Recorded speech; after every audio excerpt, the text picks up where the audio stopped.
এবং রাসূল সাল্লাল্লাহু আলাইহি সাল্লামের আরেকটি গুণ ছিল যে উনি অনিষ্টর বদলা অনিষ্ট দিয়ে নিতেন না, বরং তিনি অনিষ্টের মোকাবেলায় উত্তম আচরণ করতেন।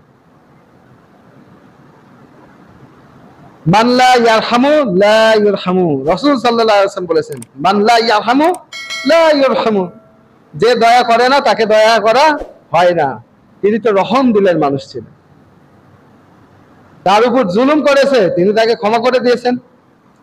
তায়েফে রাসূল সাল্লাল্লাহু আলাইহি সাল্লামের উপর কি পরিমাণ নির্যাতন করা হয়েছে বলেন। ওনাকে রক্তাক্ত করা হয়েছে, ওনার রক্ত ঝরেছে। ফেরেশতারা এসেছে তায়েফবাসীকে শাস্তি দেওয়ার জন্য। রাসূল সাল্লাল্লাহু আলাইহি সাল্লাম তো তাদের শাস্তির ব্যাপারে বললেন না, এমনকি তাদের বিরুদ্ধে বদদোয়া করলেন না, বরং তিনি কি করলেন, উল্টো তাদের জন্য হেদায়েতের দোয়া করে দিলেন। আলহামদুলিল্লাহ, আজকে তায়েফের মধ্যে ইসলাম কায়েম হয়ে গেছে। আজকে তায়েফের মানুষ সালাত আদায় করছে, সিয়াম পালন করছে, আল্লাহকে রব হিসাবে মেনে আল্লাহর সাথে কাউকে শরীক না করে একনিষ্ঠভাবে এক আল্লাহ তাআলার ইবাদত করছে। আলহামদুলিল্লাহ। এই যে রাসূল সাল্লাল্লাহু আলাইহি সাল্লাম যদি সেদিন ফেরেশতাদেরকে বলতেন, আচ্ছা ঠিক আছে, আপনারা তায়েফবাসীদেরকে পিছিয়ে দেওয়ার জন্য আসছেন, পিছাই দেন, তাহলে আজকে এই মানুষগুলো হেদায়েত পেত?